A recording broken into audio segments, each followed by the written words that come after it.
These are scientists and students from the Institute for Creation Research.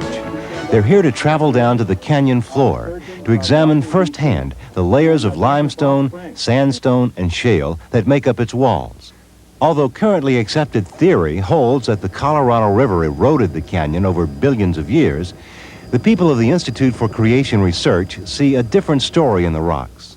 They also disagree with the evolutionist interpretation of the fossil evidence. We spoke first to paleontologist Dr. Charles Parker about his interpretation of the evidence. The Grand Canyon and the fossils of the canyon provide excellent evidence for creation compared to evolution. You see some of it right over my shoulder back here in those horizontal rock layers. The ones you see near the bottom don't have any fossils in them at all. And then suddenly all of the flat-lying ones all the way up to the top of the canyon are full of fossils. And so fossils in the canyon show us that life began suddenly. And as soon as you find fossils, you find separate and complex kinds, classify like the kinds of life we have today, look as if they've been created to multiply after their kind. Dr. John Morris also shared his personal response to the canyon. You know, as we look out at the canyon, we see something just awesome in its beauty. Hardly could anything be more beautiful than this. But yet this is really the remnants of a destroyed world. Can you imagine how beautiful that created world would have been? It must have been so beautiful that the destruction of it could be this pretty.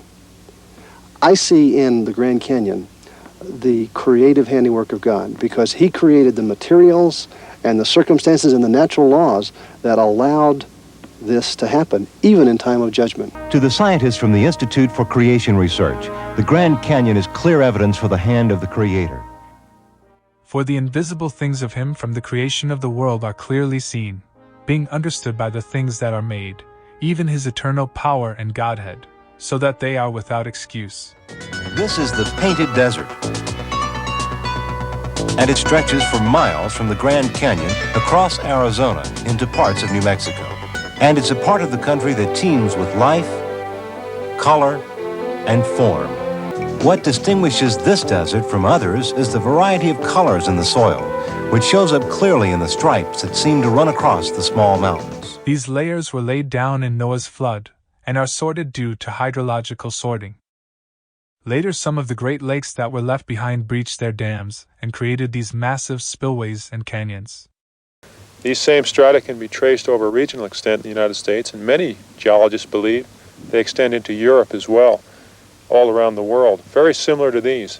Minerals such as hematite give a red color, magnetite and magnesium minerals give a dark color, and organic matter also gives it the darker hues.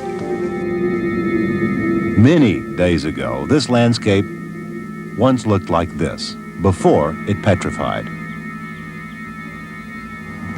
A petrified rock looks exactly like a piece of wood.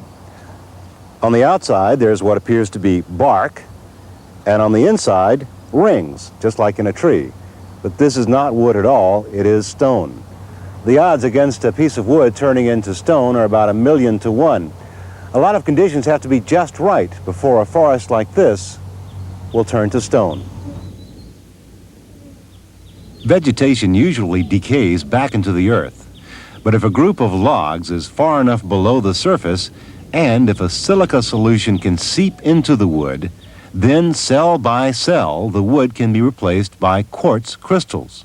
So what you end up with are exact replicas of the logs, only they've become stone.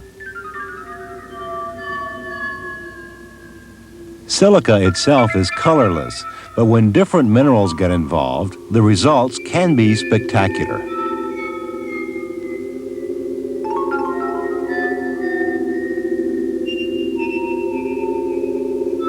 For example, this red streak indicates the presence of iron when this was being petrified. Scientists still wonder why so much petrified wood is scattered all across northern Arizona. We spoke with Dr. Kenneth Cumming from the Institute for Creation Research, and his explanation fits right in with one of the oldest stories in the Bible. He's part of a group of scientists that believe that catastrophe brought about the petrified forest, the catastrophe otherwise known as Noah's flood. They believe the catastrophe involved volcanic eruption as well as global flooding, which explains how the logs get caught under so much silica. And it also explains how they ended up in Arizona, in such a large group and in such beat-up shape. Almost anybody who's seen a log float down a river realizes that by the time it's gone any distance, the limbs are broken off and the bark has been shed, and the root system is pretty well broken away too. And that's why we feel very strongly that a log of this nature has been floated in here from a long distance, and not by some small flotation. In other words, not by a small stream or current. A log of this size takes a tremendous amount of water to float it into a location like this. And their horizontal position testifies to the fact that they were not upright, they were floating when they were brought in. And so for me, this is a support to my belief that God made these things and brought judgment to them at various times in the past, and now we have evidence to support our concepts and our belief that this is how it happened and how history reveals to us the truth of God's world. The petrified forest also points to another truth found in Ezekiel 17:24, which says, "And all the trees of the field shall know that I, the Lord, have brought down the high tree, have exalted the low tree, have dried up the green tree, and have made the dry tree to flourish. I, the Lord, have spoken, and have done it."